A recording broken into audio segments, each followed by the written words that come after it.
to do something a little different today, a little special. We're here to do the breakdown of Indiewire's top 40 fantasy films list, which they just recently released. Lawrence, how you doing? It's been a while since we've spoken. Yeah, doing good. Definitely excited to see IndieWire, a great publication, see how they went with making this list and whether or not we agree with it. Yeah, I'm just looking for good tags here: movies, film, hmm chat, talk show. Fantasy, I don't know. It's just chatting. Well, here we are. Here we are. Here we are. We're here. Let me grab the link.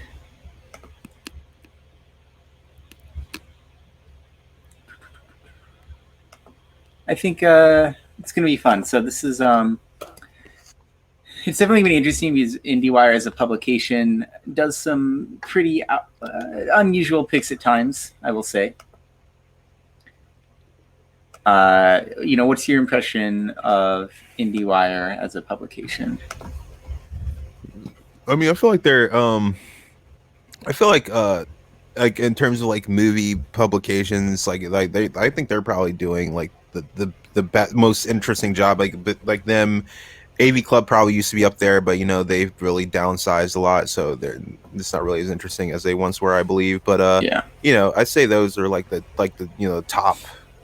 top tier, like in terms of like where I would go to like read a review for a movie, or see a fun list. They have a lot of writers that I like. Like I like Eric Cohn a lot. He's Yeah. and of course They David Ehrlich. Yeah, David Ehrlich is known for some pretty hot takes. He really loves to write a scathing review, and it can be pretty fun. He can be pretty fun when he's feeling a little pithy. Yeah. But they do some left field stuff sometimes, more so than many other publications would of, I guess, their stature. Yeah. So this was just posted over the weekend on Thursday. 40 best fantasy movies of all time. As you can see, the headline: from Studio Ghibli classics to the two entries of Lord of the Rings saga most deserving of inclusion, these movies took us to new worlds. And we started off with a picture of Sean Bean from Lord of the Rings. This is a pretty memed image. This is like a classic shitpost image, I would say, from like 2010. Right. I remember that. So I feel like them putting this there really much sets the tone for what we're probably going to get in the list. Full disclosure, when I first saw this article, I think I saw the first 3 or 4 movie films on the list, and then I was like, you know what, this would be a pretty good thing, I think, to cover on the stream here. So here we go. Do you have any expectations before we get in? What films are you expecting to see? We've got the obvious here. They mentioned Studio Ghibli. They mentioned Lord of the Rings. What else are you seeing to expect? You want to take a shot at what Studio Ghibli films are going to be here? If I'd take I would think Spirited Away is definitely going to be on here. I think, what else would I think from Studio Ghibli? I could see Princess Mononoke being on here. I don't know if that's I guess that's fantasy. I could see Princess Mononoke being on here. Trying to think like what it like, or like I like most Studio Ghibli films, so I would be fine. Kiki's Delivery Service would be cool. Honestly, they can't really go wrong. I feel like Spirited and Princess Mononoke are probably the most likely ones. Those are like the guaranteed probably 2, and like with an outside shot of my neighbor to Totoro. Totoro. That is a good prediction. That shot for sure. Yeah. Beyond that, I don't know, because I feel like you could go any direction with Lord of the Rings. Lord of the Rings, obviously. They said 2 of them, so I'm gonna have to imagine the first and the third. That's what I was gonna say too. Probably the first and the third. You would like. There's some like stuff that like would Blade Runner be fantasy? Potentially. I mean, technically it's sci-fi, but Or like it's having seen some of the having seen those like 3 or 4 films, I think Blade Runner could be here. So I think I could see like a Blade Runner on here. You know, I don't know if these set of movies really make it on here in general, but you know, given the J.K. Rowling controversy, would even would even like Harry Potter make it on here? I don't know. I mean, which Harry Potter do you think would be here if there was a Harry Potter? Probably Prisoners of Azkaban. You know, Prisoner of Azkaban. Yeah. Okay. That's the third one that Quaron did, right? Yes. Yeah. Okay. So you're saying Blade Runner. I could see Blade Runner. I feel like Fantasia would be a good pick here. I could see Fantasia landing on this list. I know they're really fond of the film Holy Motors from like 2011, so I could see Holy Motors being on this list and really high, even though that would be a pretty out there pick. Yeah. Anybody in the chat have any predictions on what the top 40 fantasy films of all time would include? We do have Studio Ghibli confirmed, as well as Lord of the Rings. Yeah. You know, there's some left field stuff for sure. I think. Okay. Let's get into. I think it's going to be pretty fun. Let's get into it. We're going to start things off with number 40. Number 40. Well, you know what? I'll read the introduction. Home is behind, the world ahead. J.R.R. Tolkien's motto in The Lord of the Rings also captures one of the things that's so powerful and intoxicating about the art of movies itself. That feeling of leaping through the screen, leaving your life behind, and being immersed in something totally new. Escapism is often used as a dismissive term, even by those who use it endearingly. The cinema has a capacity for escape unlike any other medium. Shouldn't that be embraced? Best fantasy filmmakers, Jean Cocteau, Guillermo del Toro, and Hayao Miyazaki, among so many others, understand the psychological power of escapism. Sometimes you need to step outside of yourself to look back in. The best escapist entertainments ultimately bring us back to ourselves. These 40 fantasy films open up new worlds and new paths of understanding and empathy.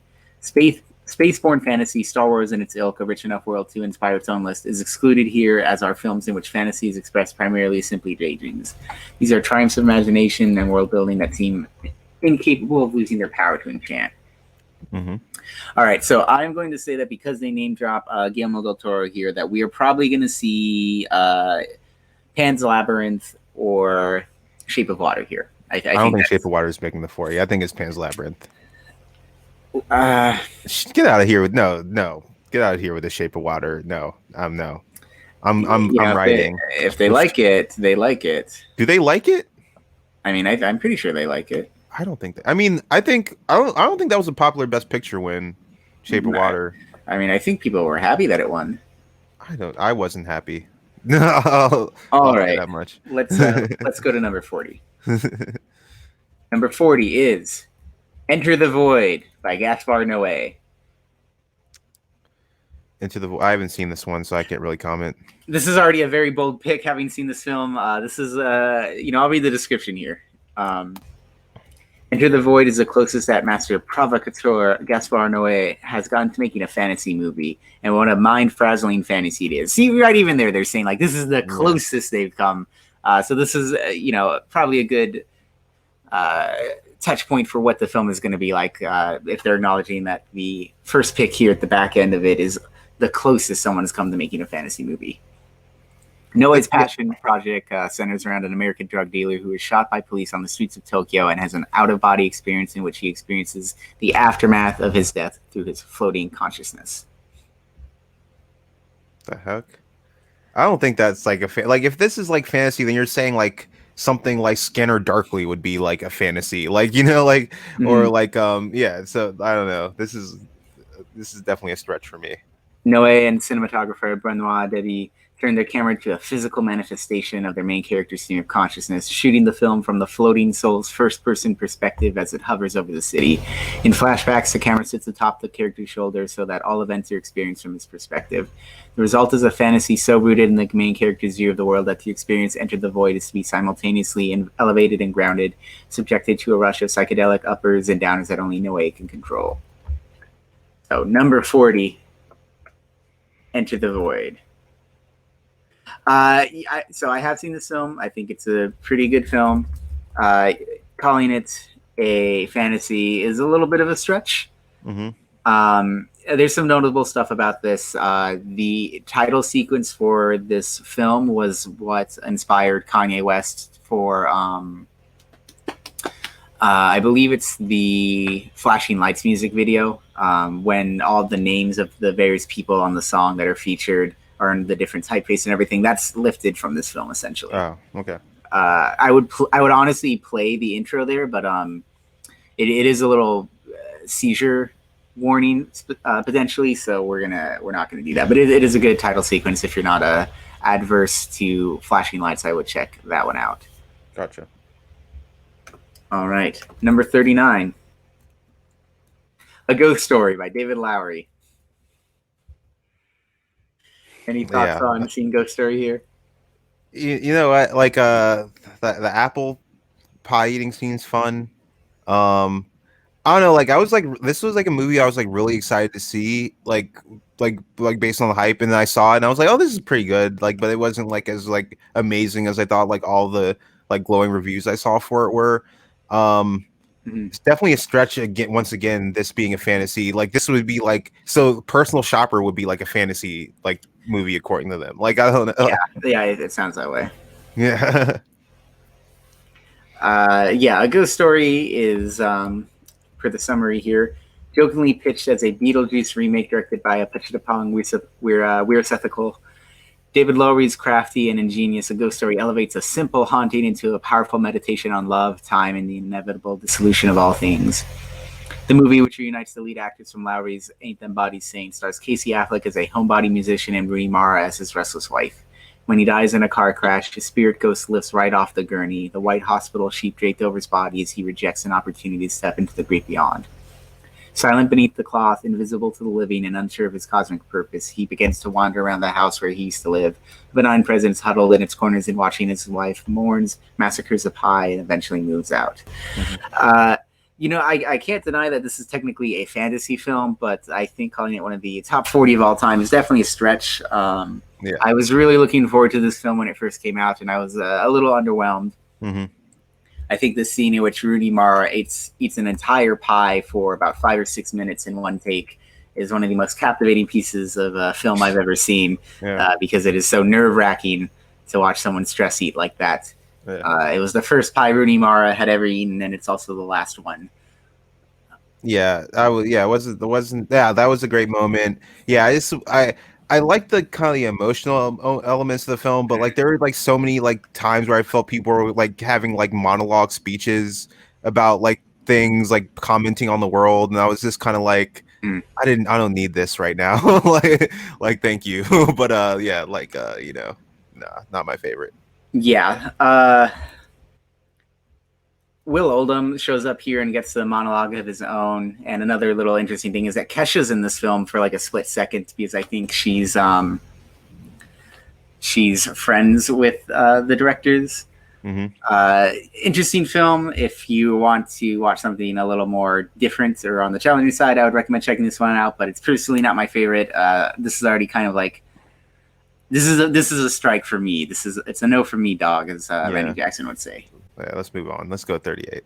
Yeah, let's go see what number 38 is. After number 40 was Enter the Void by Gaspar Noé, and 39 has been A Ghost Story by David Lowery. You called it. Harry Potter and the Prisoner of Azkaban is number 38. It is on the list. Yeah, so the reason I like expected if there was going to be a Harry Potter one on this list, this would be it, is because like it was the perfect blend of like such a like a big blockbuster of like the Harry Potter universe mixed with Alfonso Cuarón coming off E2 Mama Tambien, and he has this like, at that point he was like firing on all cylinders. I think he like kind of perfectly captured like their kind of transition from like preteens to like teens, like growing like emotional feelings and kind of like dealing with that interesting like trio dynamic of like Hermione, and then they have these like two guys like coming into puberty, and there's like kind of like weird feelings in between them, and I think he really perfectly kind of like works out that dynamic there.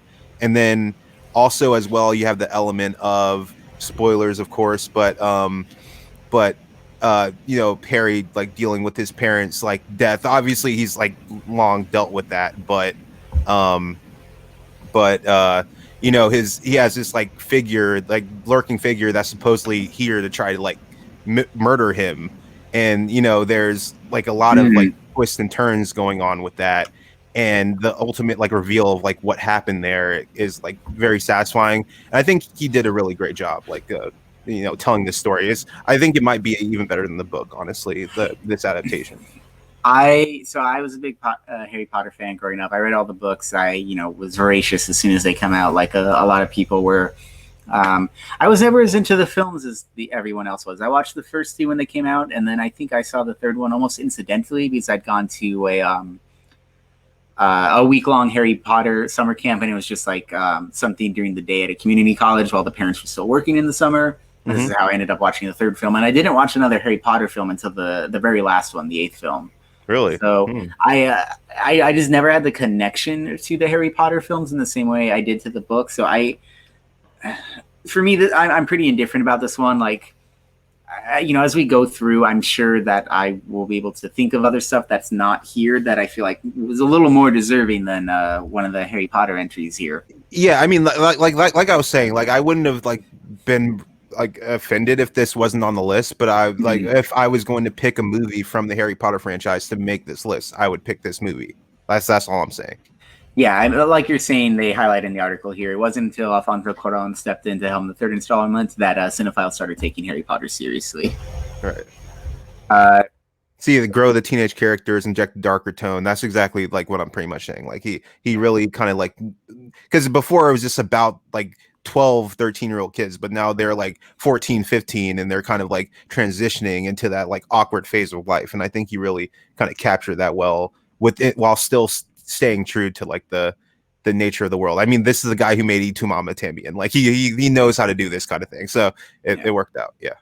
Let's go ahead and see what number 37 is going to be. Number 37 is The Purple Rose of Cairo by Woody Allen. Have you seen this one? I've not seen this one. Unfortunately, yeah. I mean, as I became like more interested in film, like Woody Allen was kind of like already on like the cancel list for deserved reasons. So I just never. I've seen the big ones, like I've seen Manhattan, and I've seen what's the Annie Hall? Like I've seen those two, but I haven't like and Blue Jasmine just because Kate Blanchett. So I'm gonna see Blue Jasmine. But beyond that, I'm not really well versed in the Woody Allen canon. Yeah, I've never seen. I've never seen this film. I'm not inclined to. I honestly don't think I want to watch any more Woody Allen films. Yeah. I'm just surprised because I had no idea this would be classified as a fantasy. Yeah. I'm just trying to figure out what about this is a fantasy and that it's just not real. I guess it's a fantasy and that is just not real as far as I can tell from the synopsis here and the write-up. So we just fast forward down. Yeah, let's go move on to number 36, Coraline. Okay. I see them. This is one I respect. I honestly I don't think I've seen Coraline. Surprisingly, I feel like that's kind of an egregious thing because a lot of people I respect have like spoke like wonderfully about Coraline. I've heard it's like one of the best like uses of 3D. If you saw this movie in 3D, this was like one of the best uses of 3D in film history so far. So I'm kind of bummed I missed that opportunity. And I've heard that it's a really well done stop motion film. So I'm sorry I haven't watched it. Yeah, this is definitely my favorite Leica film from the studio. Of they did Kubo and the Two Strings. They did Missing Link. But to me, this is the best one that they've did. It really pops with the story, the visuals. Let's do the breakdown on this one. So Henry Selick's stop-motion adventure Coraline brings Neil Gaiman's story to life with eye-popping and dazzling results. Dakota Fanning voices Coraline Jones, a young girl who discovers a portal in her new home that connects to an inverse reality populated by button-eyed doppelgangers. Yeah, it's pretty great. This is they talk about escapism in the beginning of the lead into the article, and I feel like this is a really great one that tackles the idea of escape and what it means to escape, because she's not satisfied with the home life she has with her parents, and in this alternate world that she finds through this tunnel, she discovers that there are these parents here that pay attention to her, they love her, but not everything is as it seems. If you haven't seen Coraline, Lawrence, I really do recommend checking this one out. Yeah. I'm definitely Coraline's amazing. Yeah, I'm definitely ashamed. I should have seen this one, and I've heard really amazing things about it. I just haven't, and I will make sure to do that. It also has probably one of the best pieces of advertising I've ever seen, because I remember when the film was coming out, I was writing the Metro here in DC, and I was looking out through the windows, and they had done frame by frame on a wall in one of the tunnels, so that as you were watching by it, you would see the advertisement for it of her crawling through the hole. Oh, that's cool. Yeah, that was some really great piece of advertising. I've never seen anything like that done, at least here in this area, for a film or anything. All right. Okay. Yeah. So definitely near the top of the list in terms of movies I need to see in the near future. Oh, for sure. Jumanji. I have no issues with Jumanji. Just recently we watched this in Karen's Discord. Right. Yeah. I mean, it's been a while since I saw it, but this was definitely a movie that was like captivating in my youth. You know, I probably have I think I had it on VHS. Probably wore that VHS out. I've seen it at least like 10 times by now. I mean, it's Robin Williams in the arguably classic canon Robin Williams performance here.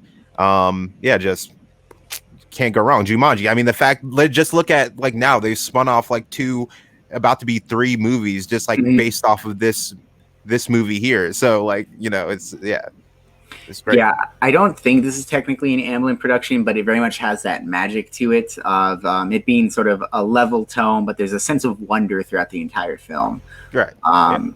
It's heartwarming, it's scary, it's funny. Yeah. It's a great sense of adventure. This really is like a great role from Williams, and he just helps tie everything in the film together. Right. Like, and I remember like watching this as a kid. I was like genuinely like afraid, like in a good way. Like I was like, oh my god, like what if I was just like ejected into this like world where like it's like eat or be eaten, like kill or be killed kind of thing. And I feel like that's the kind of thing like in the spinoffs that have been done like recently that was kind of removed from me. Like I don't really feel that sense of like danger as much as I did with this Jumanji here. Like I still like them out of like from a comedic standpoint, like they're fun popcorn flicks if I'm just like looking for something where I don't have to think, or just just like enjoy like The Rock doing things, and you got Kevin Hart and Awkwafina's appearing in the second one and blah blah blah. So there's like a fun cast of characters, Karen Gillan, but yeah, here it was definitely like where I feel like they like it all came together and it was just nailed. And you got Robin Williams, like can't go wrong. I haven't seen the sequels, but I feel like it's a logical next step, honestly, if the first film took place where the world the game came to the world. What if we saw the players come to the game itself? Yeah. But because that they are in a video game, I think it does lose that sense of danger that you're mentioning here that occurred in the first film, because it is everything from the game being brought to the real world. Right. Yeah. Some of the CGI in this film hasn't aged well. The monkeys themselves are pretty bad by all accounts. CGI wasn't that advanced yet, but some of the practical effects, like when the young boy is turning into a monkey, that's some pretty good work done there. Okay, yeah, I see. I can see what you mean there. Okay, I'm good with that. One part Wild Kitty Dream, a board game comes to life. One part deep exploration of what it means to be human. What a film to consider in the era of social distancing. Yeah. What I'm trying to understand what they are getting at there. One part kitty dream, one part deep exploration of what it means to be human. No. Social distancing. Yeah, that's what I'm thinking. I know what you're talking. I'm trying to like compare like that line. Um, I don't know. I guess you're like exploring what it means to, but I don't know how that connects specifically to this Yeah. movie, like social distancing. I mean, I get like the idea of being a human, of like how what your effect is on others in terms of like, just your existing and breathing and like interacting. But I don't really Mm. see how that really connects to this movie per se, unless I don't know. That's it's definitely a stretch there. Yeah. Also, how could we forget that this is a very early role for Kirsten Dunst? Oh, yeah, forgot about that. Yeah. But yeah, so how could we forget? I did forget, but now I So remember. did I until I saw it Yeah. again in the article. All Uh, right. moving on, good pick. I definitely, Yeah. I'm happy this is there. I have no qualms with this Yeah. inclusion. So 34. Yeah. Oh, you know what? I understand that. Oh, okay. Isolated. Okay. Okay. I can see that. All right. Yeah, I can that see the definitely logistics there. tracks Yeah. there. I don't know. This just reminded me of something I saw like 20 minutes before the stream started about some shenanigans on Fire Island that I don't know. Alan Partridge or young Alan Parrish did a lot better with. Yeah. 34. Yeah. Oh, nope. Not a fan. I don't. Wow. So we're this. Okay, we're gonna spend a while on this one probably because I am not a fan of this film. I'm sorry. Okay, I'll start the defense of it. I mean, one, just from a pure cast standpoint, this is like a lot of like Cass people that is would it? eventually become stars later at their like No, early days. You got Alison Brie. I don't disagree with that. Okay, so yeah, They just did an oral history in Entertainment Weekly, and they said even the people who didn't make it on were incredible. They said Rooney Mara auditioned for this film. yeah. They named so many people who didn't even make the cut that went on to do big things. So cast, I'm with you. The cast in the film is great. Okay, that's point one. Point two, I would say. I don't know. I just am a fan of like Edgar Wright's style of like editing and just like writing like of a movie. Like he makes shots like more interesting just by like the way he kind of just like splices it up, the way he kind of like works the dialogue in. I don't know. Like, so I think from that perspective, I'm just like already almost like all in on an Edgar Wright movie, just like from jump. So that's point two for me, and then point three. I don't know. It's just like a fun right. I haven't really seen it in like the last probably like 5 years or so. It's like been a while, so I can't really fully like recall in my memory like exactly like what excited me about this movie. But it's definitely one where when someone says Scott Pilgrim, I'm like, okay, I'll watch that. That's a fun movie. I'm fine with it being in the 40. It's like 34. That's not that high, Like Shouldn't be on the list.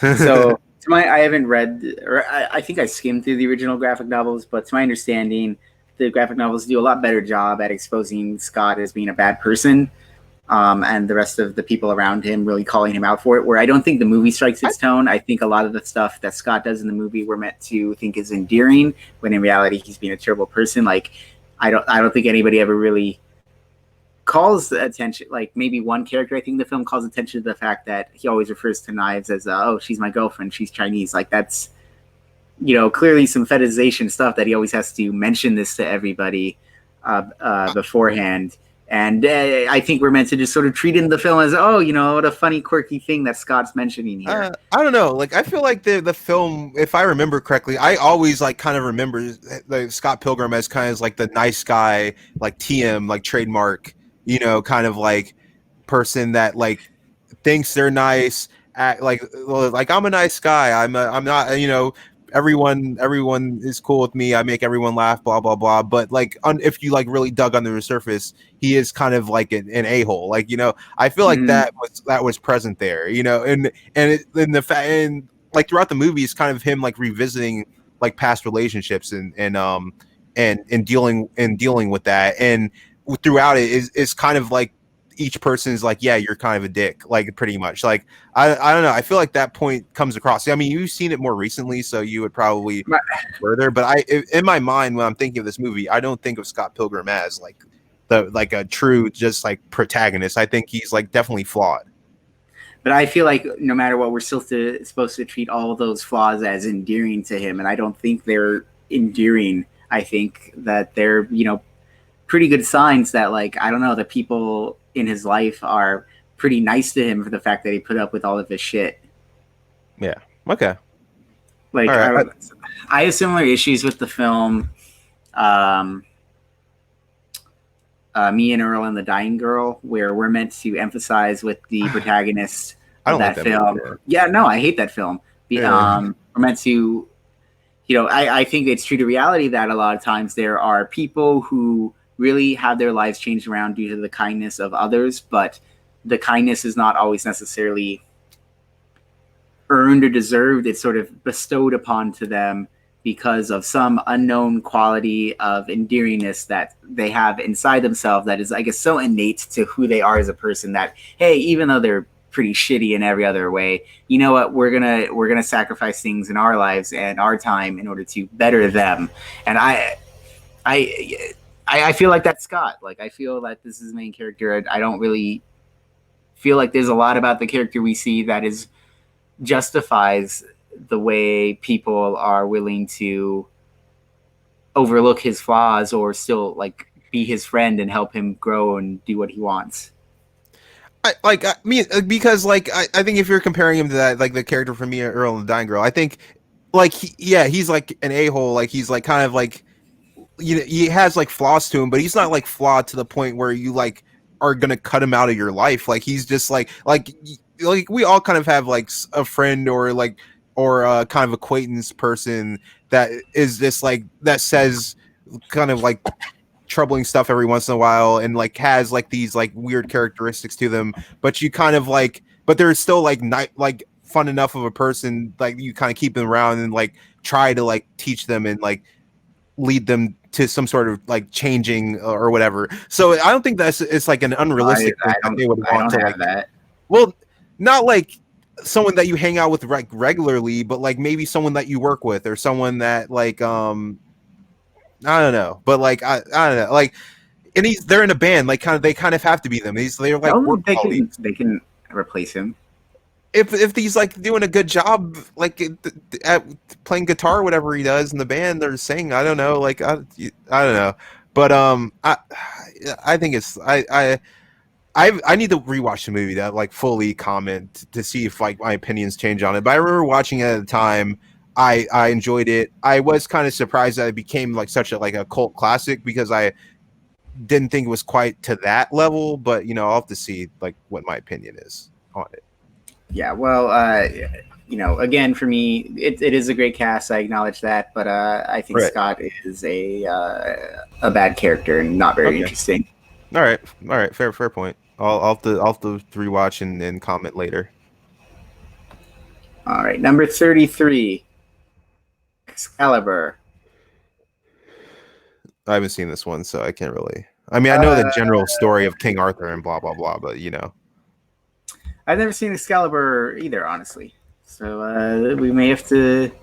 Let's fast forward. We pass on this one. Yeah, let's pass on because I don't even want to read on it. To like, yeah, let's move on. Oh, Aladdin, another Williams entry. I respect this. I mean, that's another movie that I had on VHS, and as a kid, I've watched this like at least like 10 or 15 times, or whatever. So, it's Aladdin. You get what you know what you're getting into. It's a whole new world. You got Jasmine, you got Aladdin, you got the genie. Fun times. I will say that this is probably. I do have a big soft spot for Hercules, but as far as fantasy films go, I do think this like trumps Beauty and the Beast or Little Mermaid from that period for me. I'm fine with that. So I think this is a pretty good inclusion because this is a pretty fantastical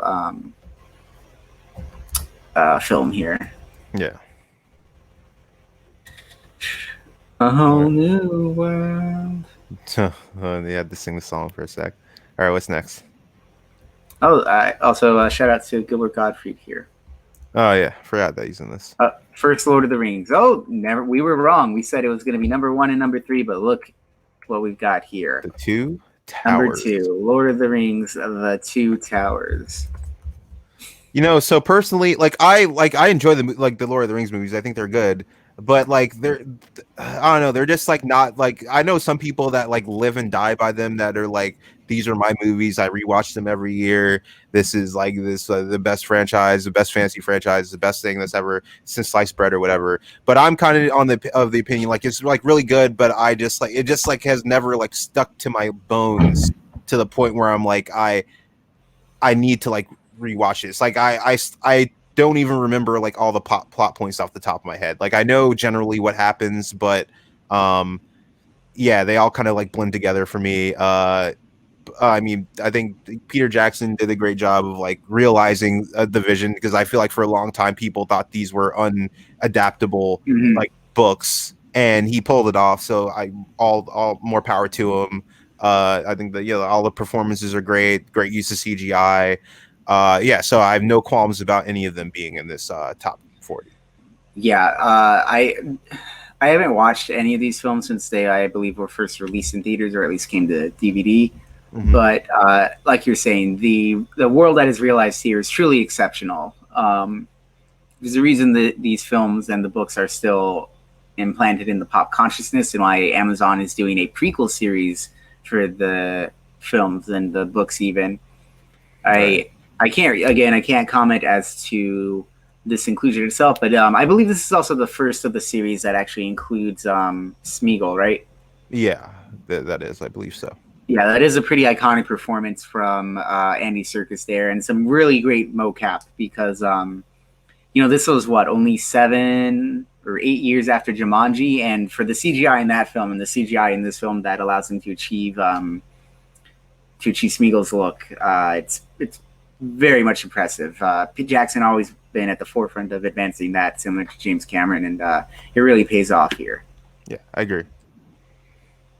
All right, number 30. This is actually a big missing spot for me. I've never seen The Never Ending Story. Me neither. Are we missing out by never having seen The Never Ending Story? I mean, I know the iconic gifs and all that, but like I haven't seen it. I always very much wanted to see this film because I thought the design of the dragon, if it's a dragon, looked really cool. But this was always one where, as a kid, I would see advertisements for on VHS for other films, for like the original, the sequels, but I just never saw it myself.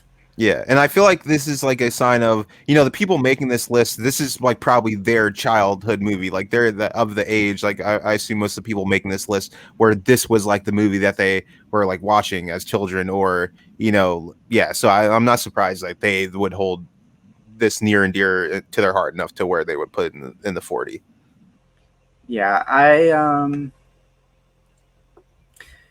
Yeah, this is, out of all the ones that we've gone over so far that I haven't seen, this is the one that I was like, this is one I should go back and see, because I'm not as interested in the Purple Rose of Cairo and Excalibur as I am in finding out what The Never Ending Story is all about. Right. So do you want to skip past this so we don't get spoiled on the details? Or just want to know that this is from the director of Das Boot and Air Force One later on. Oh, okay. Cool. We called it Princess Mononoke. You're at number 29. I honestly think this one should be higher. Like this, I think it's just like a really like just perfectly crafted like story of like humans and like how we affect the environment, and like in the kind of like the economic and the warring and like the forces that kind of like lead to that degradation of the environment, and like how and just like how sacred like it is, like because this is pretty much like the world is like destroyed by like the arrogance and greed of humanity, and it's kind of like up to these like spiritual forces that kind of come together to kind of like counter that. And it's just really great stuff from Ghibli and Hayao Miyazaki, and definitely deserves to be in the 40 for me. Yeah, we saw this in 2017 at in theaters, and Yeah. I remember that was my second watch, and I think you said you'd seen it already multiple times, or was that your I've seen first? because I had it on like downloaded. I have it Yeah. downloaded through means. So, So I've seen it so, numerous times. so that was my second time watching it, and that was also the most recent time I've seen it. And I definitely remember it growing on me the second watch, Hmm. where I definitely appreciated the world building a lot more on Hmm. the second watch there in theaters. And I think this is one that, for me, the top Studio Ghibli film in my heart is Spirited Away. This is one that I think will continue to grow in esteem for me over time. But right now, I'm fine with it being at the idea of 29. I'm not as high on it as you, where I think it should be a little higher.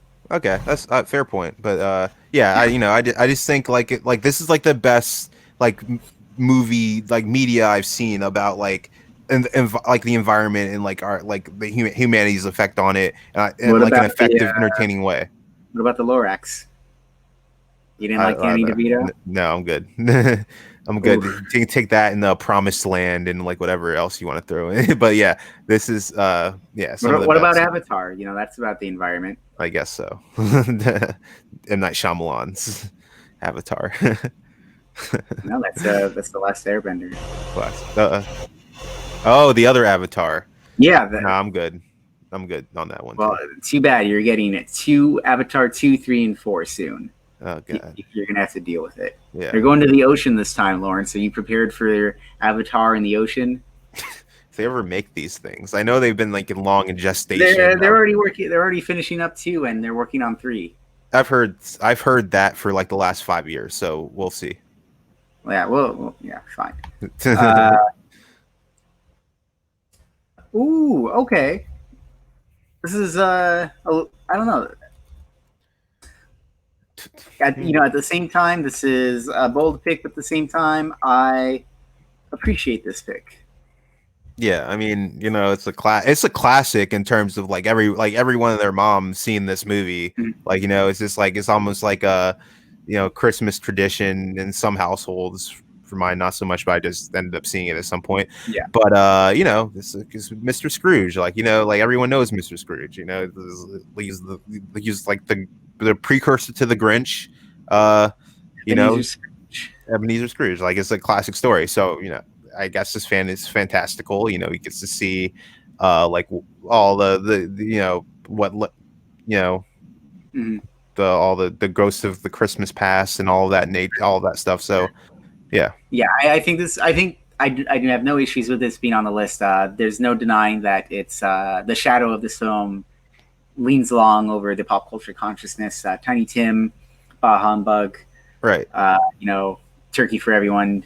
Yeah, I mean, every Nickelodeon Cartoon Network show has had an episode based around Christmas where they take the most curmudgeonly character and go through the Ghost of Christmas Past thing. It's been done. There's a Matthew McConaughey movie where it's like pretty much this just remade, like, but not at Christmas, just with girlfriends. Yeah, just with girlfriends. Ghosts of Girlfriends. Yeah, Ghosts of Girlfriends Past. So like, it's the most like one of the top 10 tropes that have just been like constantly returned through Hollywood, and so definitely deserves to spawn on the list just like based on that point alone.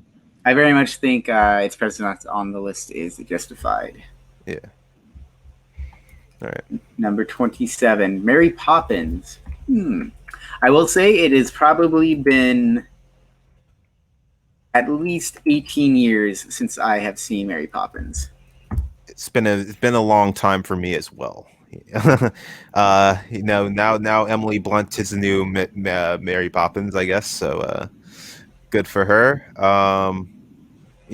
I've seen like once or twice. Just another one of those like ones that you're as a kid, it's just like shoved down your throat at some point. not in a bad way. But, yeah. A spoonful of sugar, I'd hope. Huh? What's up? With a spoonful of sugar. With a spoonful of sugar. Yeah. But it's a thing. It's Mary Poppins. Fragilisticexpialidocious. Still a favorite for them to break out in modern rap to reference every now and then. Right. And it's another one that's like been referenced to death in every like medium. So like, yeah, I'm fine with it being on the list. Like, while it's not one I'm probably gonna like watch again at some point voluntarily, it deserves a spot. It deserves this. It's earned it. It's paid its dues. Yeah, I mean, between this and Sound of Music, very much helped establish Julie Andrews as a film icon within just a short period of time. Yeah. So yeah, for sure, it's iconic. It deserves. Yeah. So I'm not. I don't have a problem with it being on the 40. All right, number 26, A Matter of Life and Death. I haven't seen Lawrence, this one. how familiar are you with the works of Powell and Pressburger? Not at all. They are a legendary filmmaking duo from Britain in the 40s and 50s, and I have seen 0 of their films. Yeah. So you want to just yeah, I'll just say that I should help fill that missing gap in my film knowledge soon. Yeah. Okay. Yeah. I'm not. Yeah.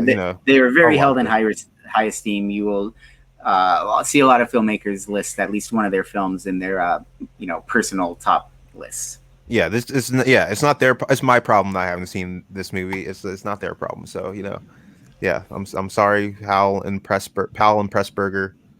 Yeah, I will do that at some point. Watch one of your films. Okay. So this is apparently called Stairway to Heaven in the United States. Oh. Led Zeppelin. All right. All right, it's next. 25, The City of Lost Children. Oh, you haven't seen this one either. You?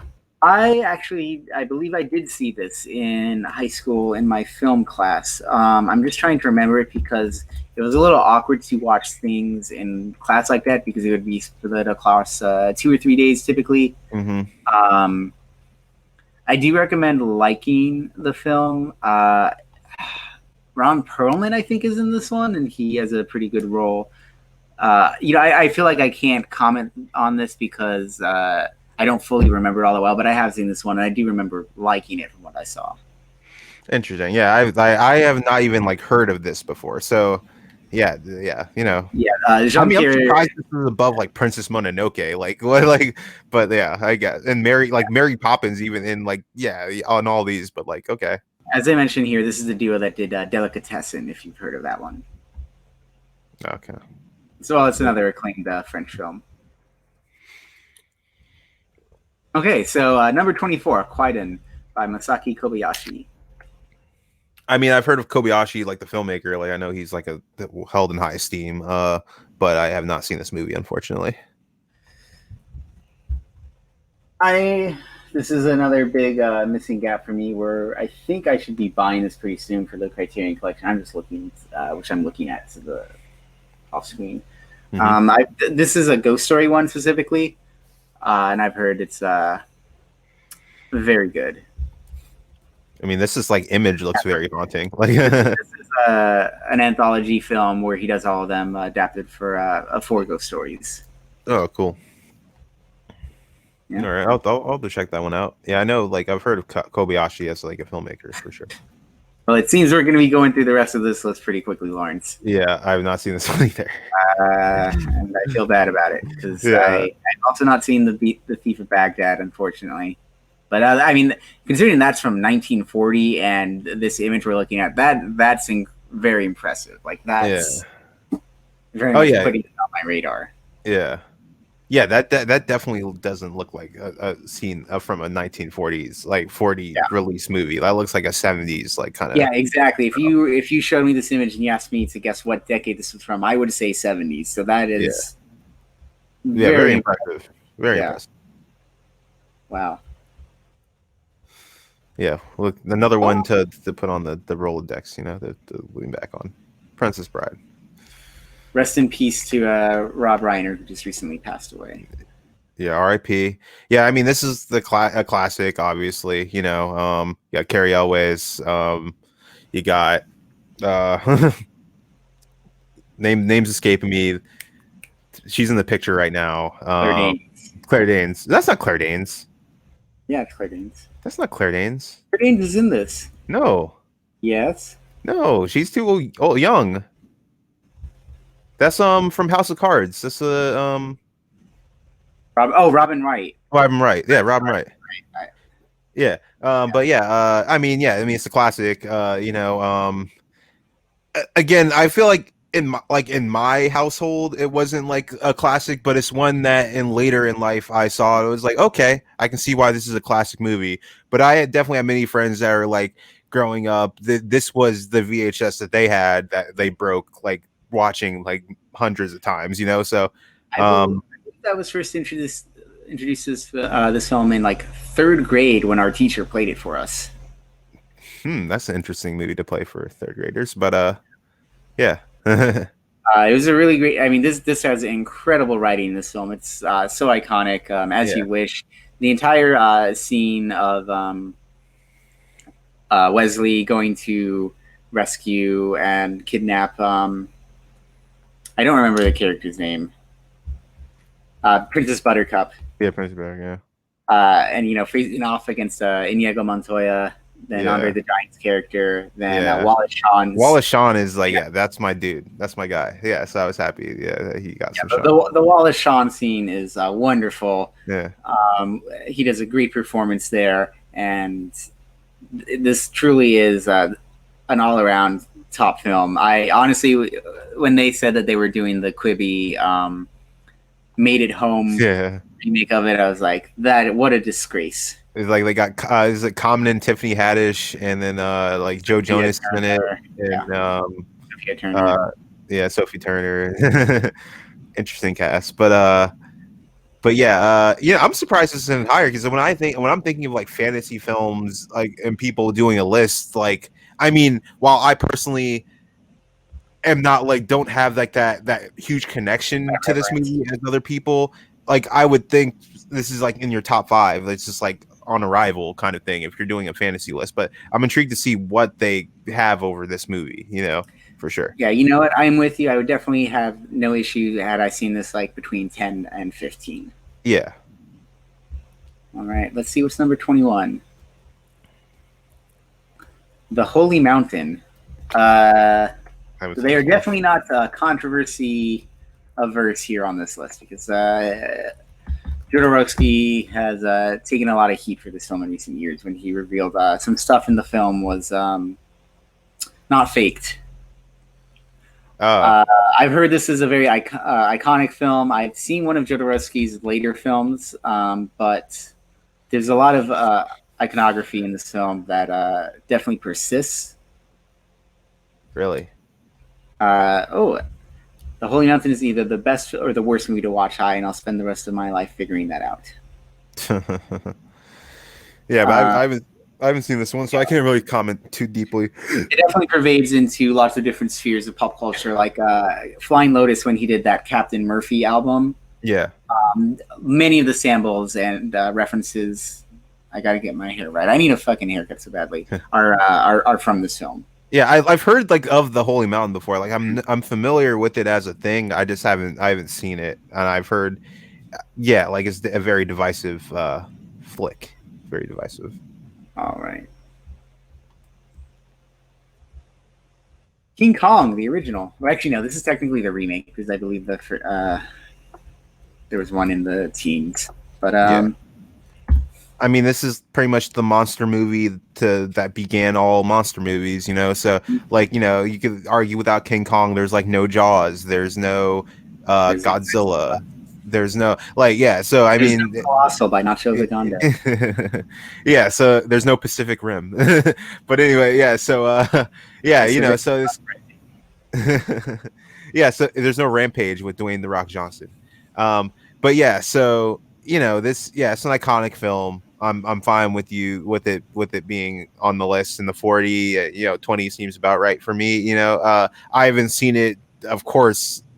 I have seen clips. I don't think I've ever seen the whole original King Kong. I've seen like the remake, of course, but it deserves a spot just on on its iconic status alone, for sure. Yeah, I again, no qualms with this one being included here. I think it absolutely earns its spot. In the end, Beauty killed the Beast. It's definitely an all-timer line. Yeah. Number 19, A Little Princess. I've actually not seen this film by Cuarón. Me neither. Shocking. No, I haven't seen this one. I've seen most of his movies. Like I've seen probably like 80% of his films, but like yeah, unfortunately this is one of the ones I have not seen. Another mulligan. Yeah. Was his English language debut. Oh, really? Mm-hmm. All right. I'll make some time. I'm definitely wondering what the fantasy elements of this movie is. It seems pretty based in realism based on like the little things I've seen here. I am fine with this take. Big. Yeah. Big. I mean, this is the movie that like broke Tom Hanks pretty much. Like this is the thing that like I didn't. It didn't break him. It broke him out. But he had a very successful career after Big. I don't think he was broke. No, that's what I meant. Like it broke him in terms of like into the stratosphere. You obviously I know you're fucking with me, but yeah. I mean, this is like before this. He was just like 2 minutes in a baby, guy, kind of just like yeah. But yeah, this is what made him, and this is like an iconic role. This is one of Penny Marshall's obviously defining films. I have no qualms with it being in the 40. It's the classic tale of a kid becoming an adult and kind of like adjusting to that reality of like responsibilities mixed with still wanting to have a good time and enjoy their childhood. The famous piano scene that's put here, obviously, it's a classic, I guess. I guess I'd say classic. Yeah, it's a classic. Yeah, it's a classic. It's a classic. I think we should definitely throw this one in the ring for the Discord 80s movie night. I think we haven't seen this one suggested yet, and it definitely belongs on the suggestion list. Right. This is defining 80s movie for sure. First movie directed by a woman to gross over $100 million at the U.S. box office. Yeah. Another Powell and Pretzberger. Huh. Now this is probably like Red Shoes. Like I've definitely heard of this movie. Like this is like definitely a classic. I haven't seen it, but like this is probably like the one that you're saying that directors like all have on their list. Like because I often see like the Red Shoes listed as like when people are like naming their top 10 movies or whatever. That's like definitely one that's like kind of popularized, put on there. So yeah, I'm not surprised that it's made it this high. I unfortunately have not seen this one either though. No, never mind. I actually the name doesn't pop to me. Weirdly Red Shoes. I've definitely seen the Red Shoes before, like as a Orpheus by Jean Cocteau. Haven't seen this one.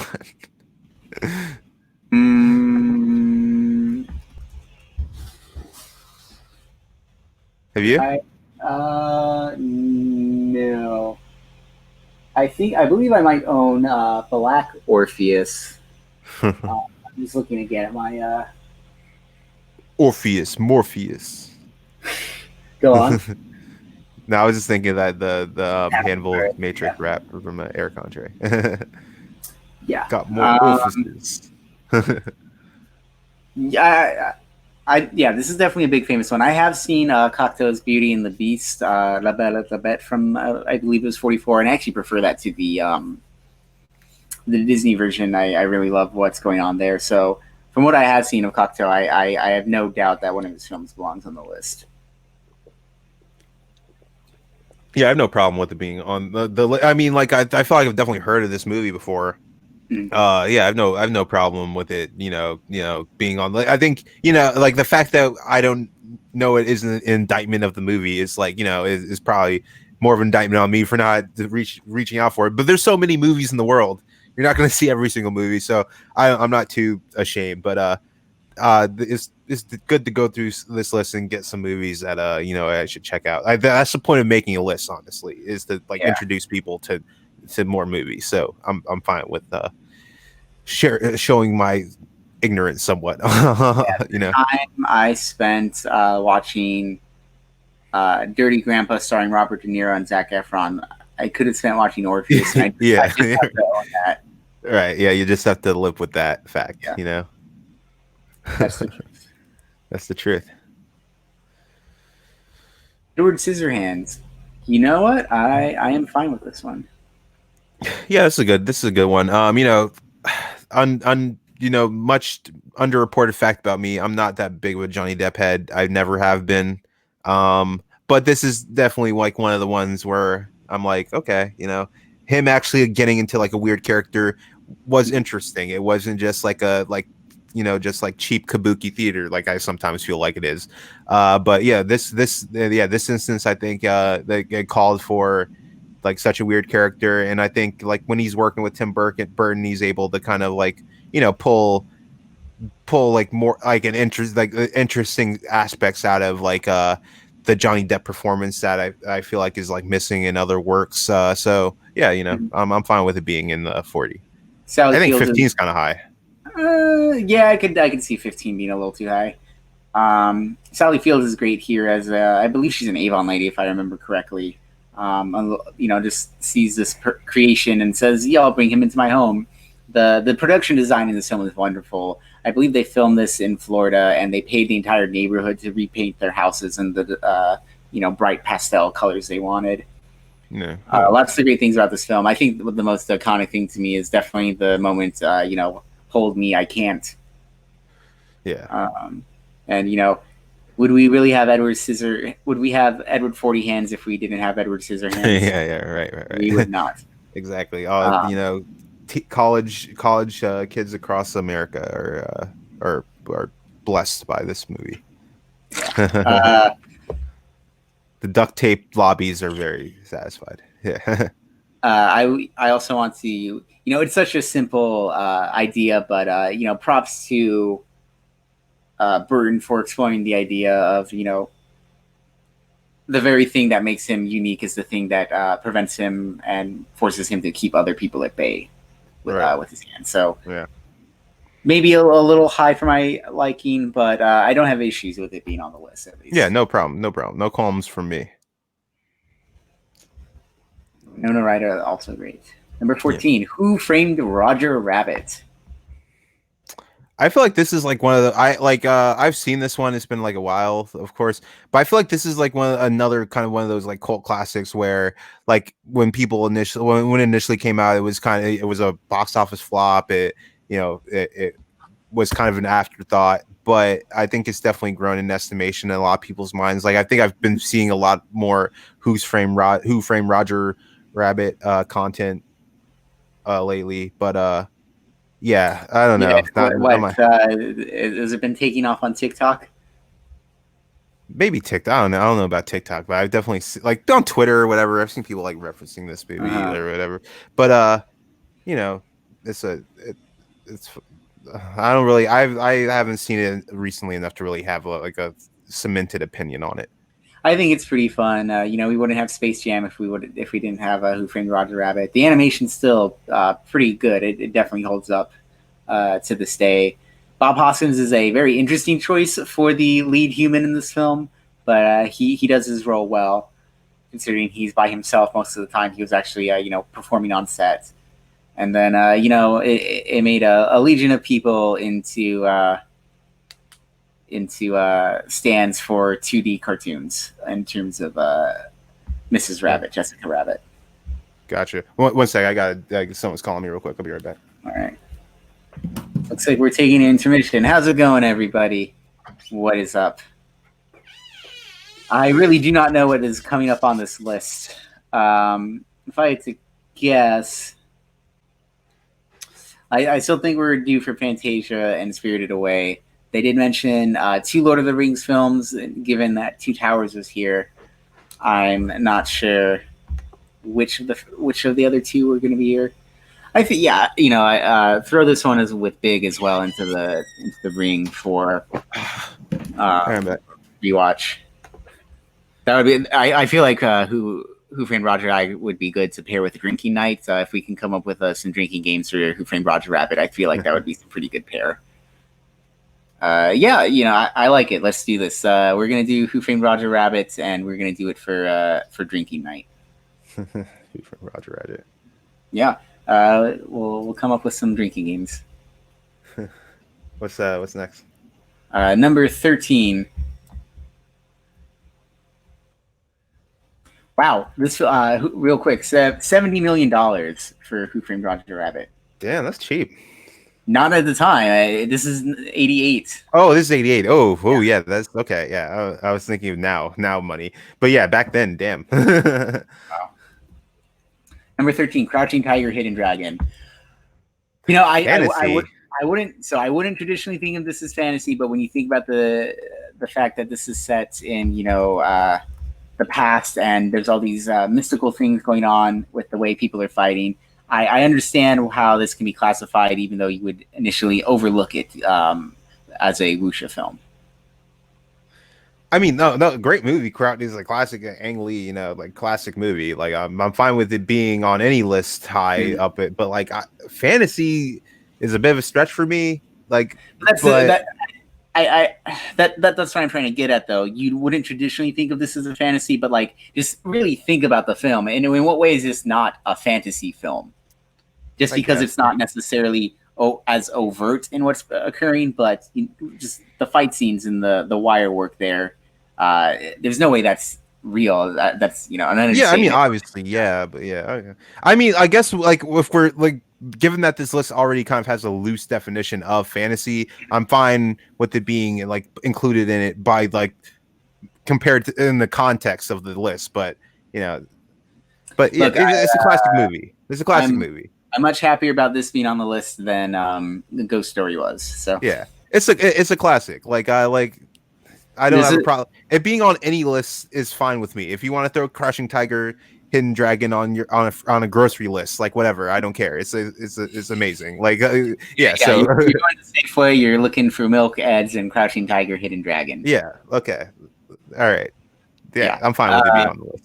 So I don't think I've seen this film since probably like 07 or 08. This is definitely one that now I see popping up, thinking that I should definitely rewatch this now that I'm older and can probably appreciate what was going on that more, because I remember being a little lost when I first saw it. And I've since seen other wuxia films, such as The Assassin, where I was much able to understand and appreciate those, given that it was more difficult to get to the heart of. Right. Yeah, it's been a while for me too. I definitely need to check it out again. Probably like 2009, 2010. I still think we have Holy Motors coming up, and then I will try and rant there. Chow Yun-fat, Michelle Yeoh, Zhang Ji, and Cheng Chen. Mm-hmm. Yeah. And then don't forget, this film is a romance of all things. This is a romance, which is, I think, part of the hidden beauty of the film. Right. Well, you called it My Neighbor Totoro. Yeah, I've like the fact the fact that this movie just like spans like such a retail like giant in Totoro as a character, he's everywhere. Like there's backpacks, there's pillows, there's t-shirts, blah blah blah, like whatever you can name. So just by that fact alone, obviously it warrants like being included in a list such as this.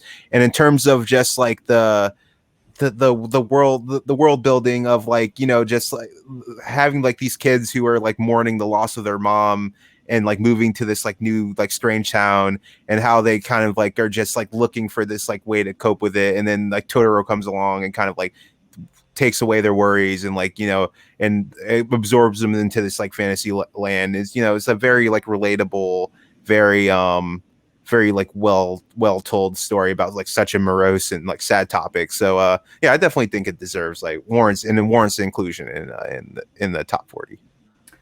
I've never seen this film. Oh man, I'm sorry. I should. This is one of my big missing films in the Studio Ghibli filmography. Wow. I haven't seen this or Nausicaa: The Valley of the Wind. Okay. Yeah, I definitely would recommend checking this one out. At some point. It is good that it is on HBO Max now. I technically have HBO Max by default because I have HBO now, but I haven't activated it yet, and I haven't tried signing up. But I mean, personally, for me, I would say Mononoke as a film is better than this movie for me, personally speaking. But if you're just going on pure fantasy, I could see how you would rate this one over Mononoke, because like the fantastical like elements of this are I guess are superior in terms of like how it's executed, and you know, the fact that the fantastical elements of this were also like the most like marketable aspect of the film. Like, it makes sense that you would have this higher. Yeah. Big.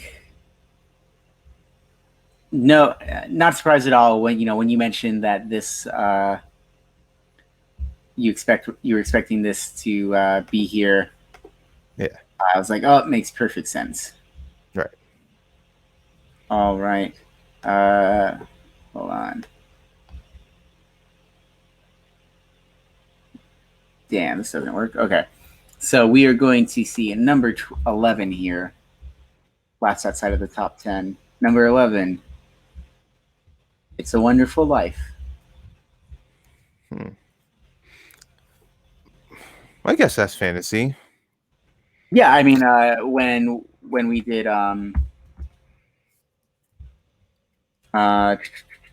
Chris, not you know, the Ebenezer Scrooge. I can't even remember now. Christmas Carol. Yeah, when we did A Christmas Carol, this was the other film that came to mind. Yeah.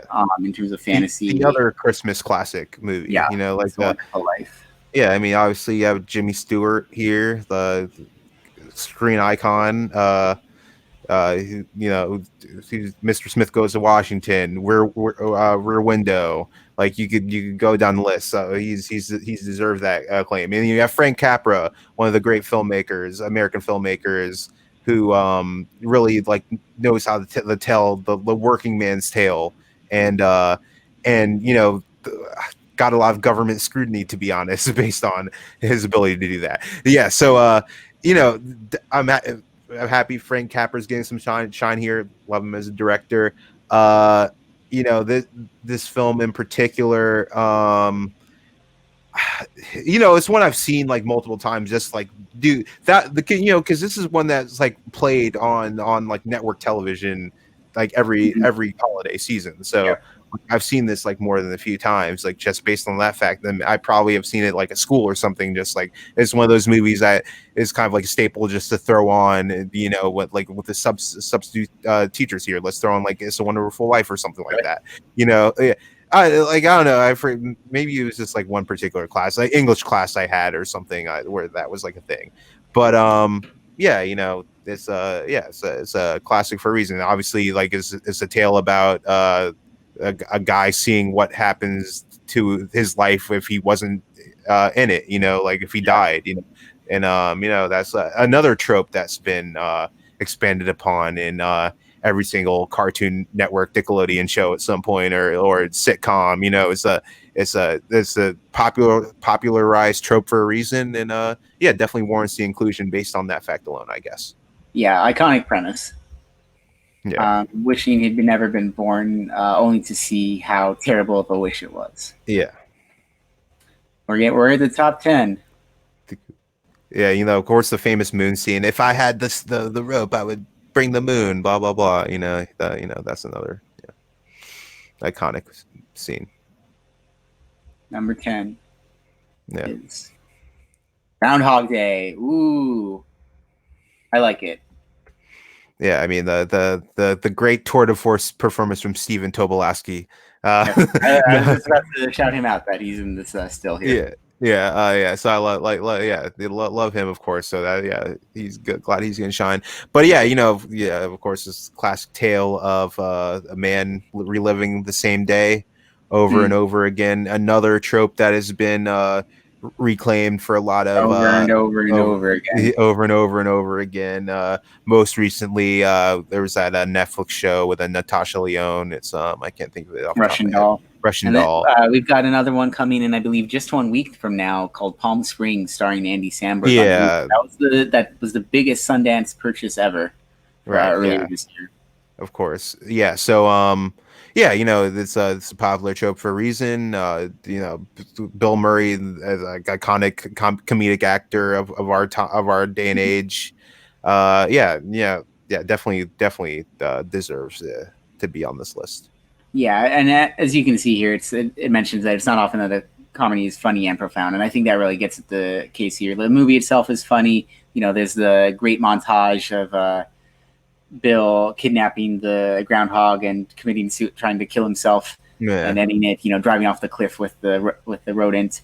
And yet in the end, by the end of the film, we realize just how much pain and suffering the character's gone through day after day after day for the same day. And I think they, the director Ramis said at one point, or the screenwriter said at one point, that I think it's supposed to be something like the years that this day adds up to as he experiences it, like goes into the 5 digits, like almost near 6 digits.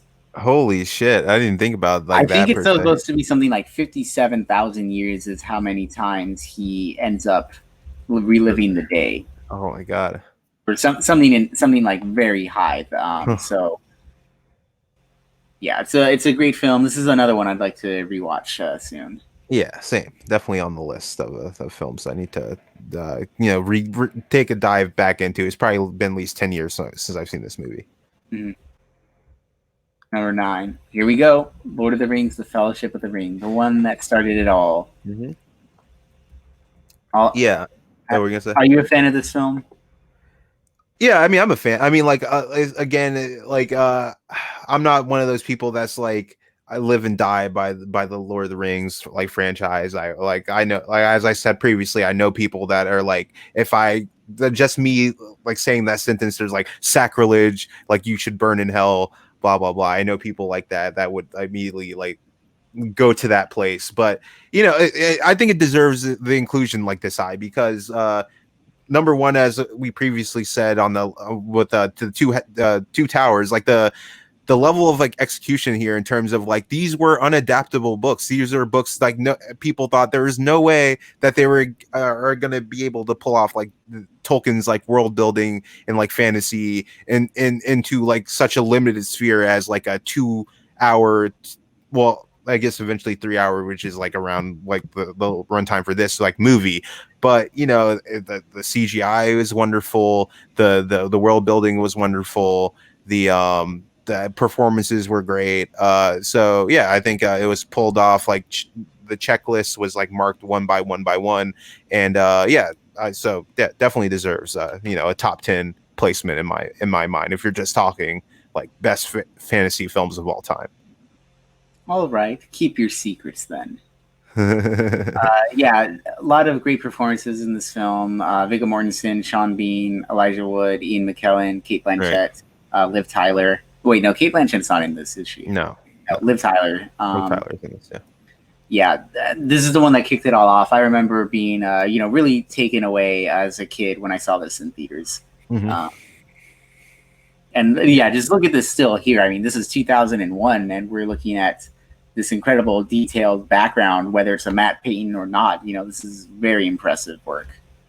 Yeah, I mean, honestly, like funny story. Like as a kid, like I wasn't really into like Lord of the Rings. Like, I think I fell asleep during this one actually, and also Two Towers. I think I did also fall asleep during that one. But yeah, probably around like 2006, 2007 was when I was like, first like actually like watching this and being like, oh yeah, this is really good. So yeah, definitely deserves all the kudos in the world.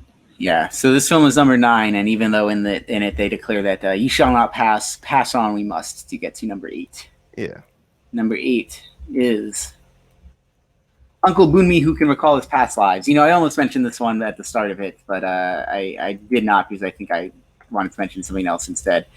This is one I'd very much like to see. I have seen some of the other films by the filmmaker, Apachepong Weerasethakul. He's a Thai filmmaker. His films are incredibly difficult to describe because there is just this very beautiful dream logic that unfolds throughout them. This film won the Palme d'Or at the Cannes Film Festival in 2010 and was a major step up for a lot of the Asian film community outside of Japan and China or Taiwan in terms of recognition. Apachepong's next film is actually supposed to be coming out this year. It's his first English language film, and it's going to be starring Tilda Swinton, called Memoria. Neon has picked it up, and they want to make it as big, at least as Parasite was. So that's one to look out for later this year, maybe next year, unfortunately, given all the COVID The stuff. COVID stuff. Yeah, that's a bummer. Yeah. Yeah. I actually haven't seen this one. So yeah, definitely. After that Uh, description you gave, I definitely near the this top of the still list. is sort of the iconic image of the film of a monkey spirit. Yeah. Yeah. Though I've seen his first work, which is very interesting in regards to how it's. You've heard of the writing experiment where one person starts the story and the next person finishes it. Yeah. Imagine if that, but it was on film. Someone starts the story and then the next person he films finishes it, but each of the stories is maybe 15 to 20 minutes in length, and the next person picks it up, along with some minor reenactments as they occur. Yeah, okay, sounds interesting concept. Yeah, the way it unravels is really, really beautiful. It has that dreamy nature to it. And then the first film I saw from him was technically his most recent one, called Cemetery of Splendor. Yeah. Very hypnotic stuff. I would definitely recommend checking his stuff out if you have a streaming service that carries any of it. Cool.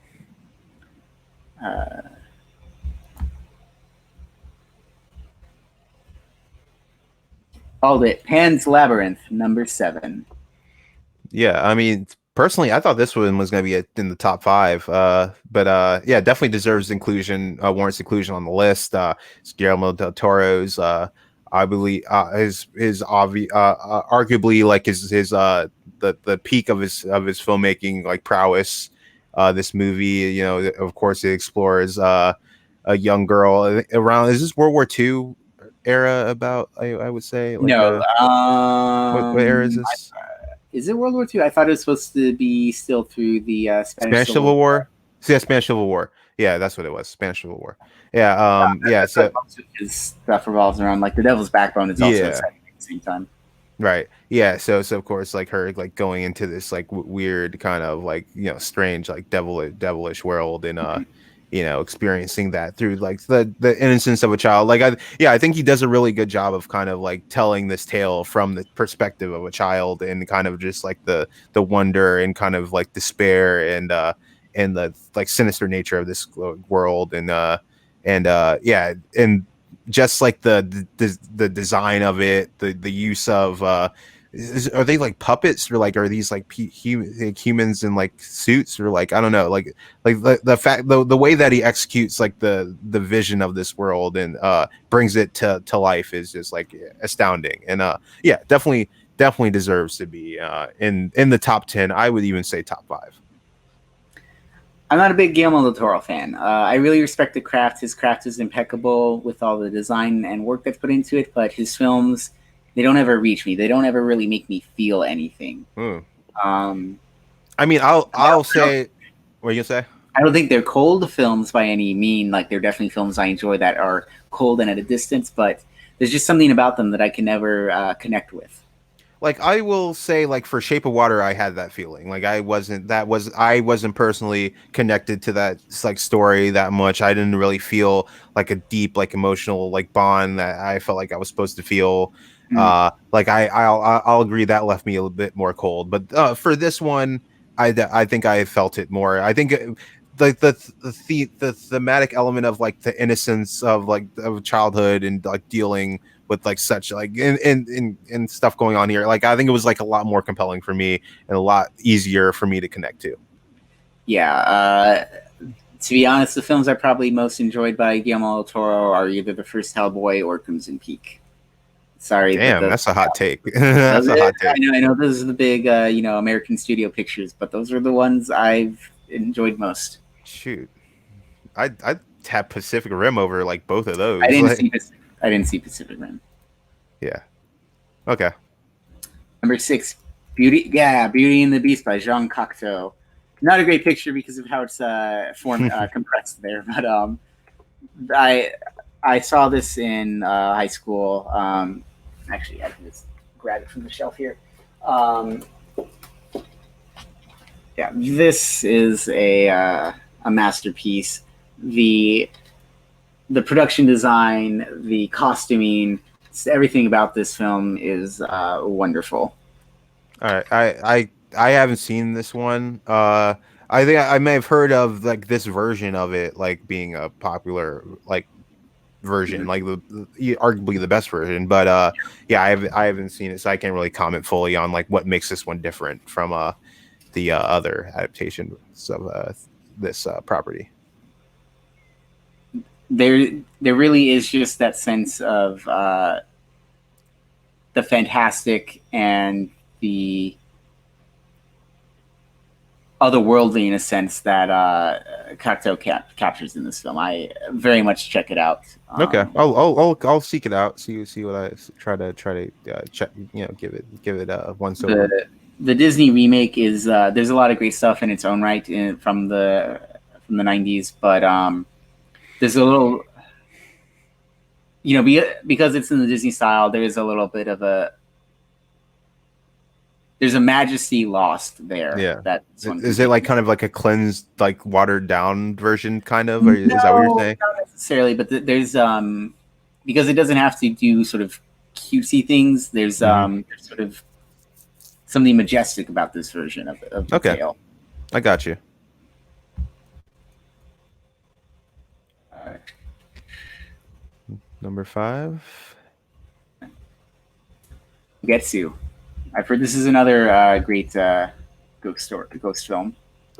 Yeah, I've heard of this like movie before. Like I took like a Japanese like film course, and I heard about it during that. But yeah, I have not seen this one, unfortunately. This is another one I have to ask myself if I actually own or not. Yeah. But yeah, definitely the one I've heard of, and we'll probably try to seek out. Number 4, John Malkovich. I very much about this one. Yeah, this is like honestly one of my personal favorite movies. Like this is like definitely on my top 10 all time like favorite movies. I own it. Like I've seen it like numerous times. Like and the first time I saw this was probably like 2011 or so. So it's a immensely like rewatchable movie.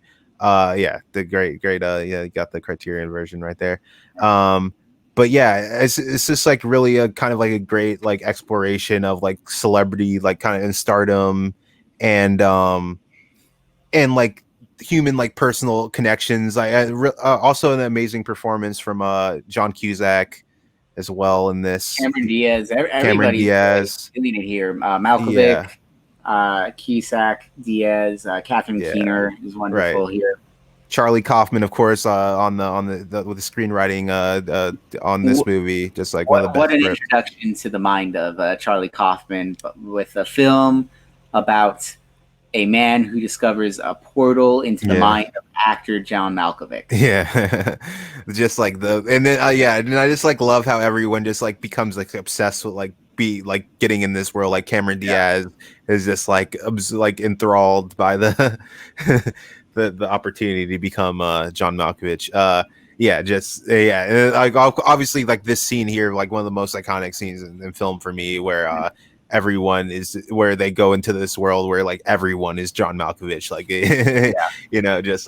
wonderful stuff. I would very much love to hear the opinions on of someone who is trans on this film, because I rewatched this last year and I didn't notice it the first few times I'd seen it, about the realization for one of the characters through the portal. Okay, I do remember that. Yeah, I do recall that.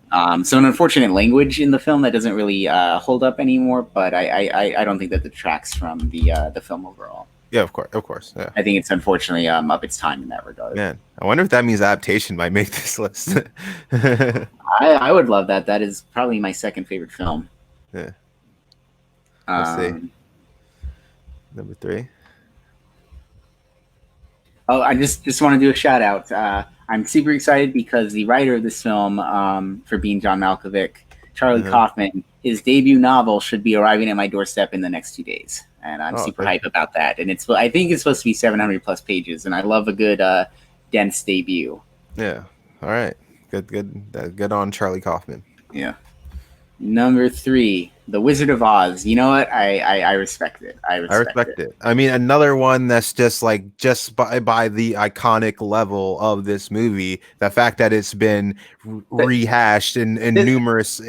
this one is such an obvious one. It's a wonder that it slipped our minds, to be honest. Yeah, right. Yeah, this is like this the defining like fantasy movie, like arguably. Like I mean the Oz, like idea of Oz, like you have the Scarecrow, the Tin Man, the Cowardly Lion. Like these are just like iconic character types that have been rehashed and redone in tropes like the Dorothy, like going into this like wonder world, like from like the Midwest, like suddenly just being like transported to like this new like crazy world, like the Munchkins, like all of these things are just like you could just like point to different films, different television shows, different cartoons, and yeah, they all have pieces of this. So like not surprising. I mean, And they're really coming for our wigs here, because it opens with good luck finding another American film as influential as The Wizard of Oz. But when was the last time you really saw it?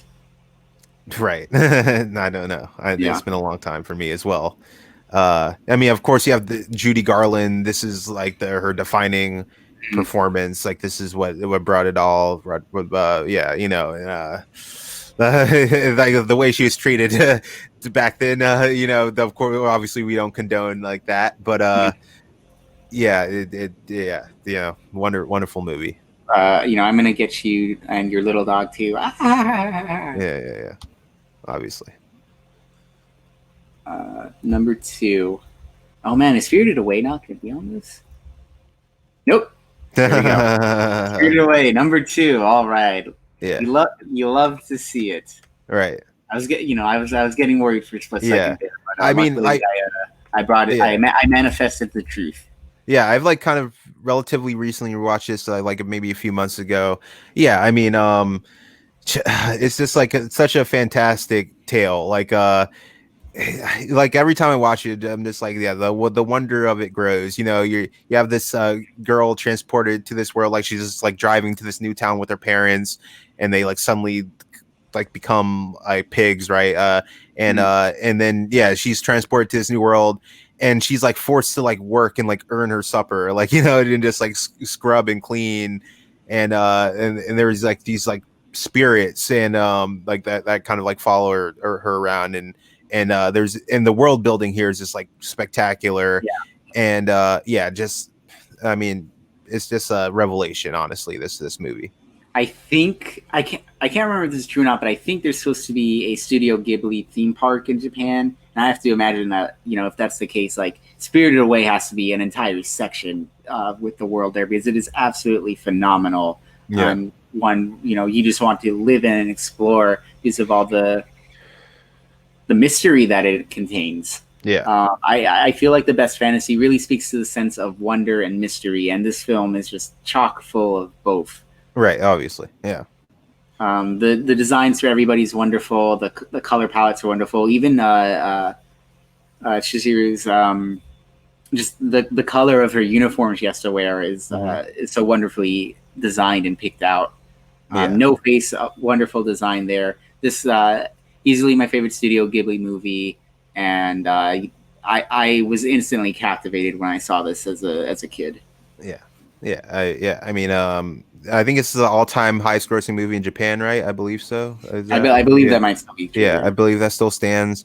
I think particularly in like their culture, in the Japanese culture, is just like one like highly revered as like the best like interpretation of their culture, like in a film form. Like Well, I can't speak to that, but I mean that's what all the review like that's what like the in like I took a Japanese film course, and that was like one of the things that that was like established of why it was like so iconic in Japan, and why it was the highest grossing is because people just like connected to it on like such a like visceral level, because they felt like this is like an amazing like interpretation like of our like culture in like film. Gotcha. Well, it's time for number 1. What is your guess? What is the number 1 fantasy film of all time? kind of thrown. I feel like it's like one of those things where we're gonna see it and be like, oh yeah, that's number one. But I don't really have a great guess off the top of my head. Do you? I'm still gonna guess Fantasia for lack of anything else. Or no, I could see no Holy Motors. I still think Holy Motors. There's no way it's gonna be fully Holy Motors. I will fucking exit this right now if it's Holy Motors. Let's go. Let's scroll. All right. Okay. We're safe. It's the Seventh Seal, which oh man. Bergman, you know. Yeah, I mean that. I have it somewhere. It's in both my left and my right because I have the big box set. Mm-hmm. I mean, obviously Bergman, one of the one of the, if not the like iconic filmmaker, you know, who's made numerous classics. It's Swedish, right? I believe Swedish filmmaker Ingmar Bergman. Yes, Swedish filmmaker. Yeah, you know, obviously the Seventh Seal. I've seen this once, but like I honestly, my memory is kind of fading. But I remember enjoying it. But like, what do you think? Oh, I own it, but I've never seen it. You've never seen it? I know the chess match is very iconic. You know, they use it in Bill and Ted for you know,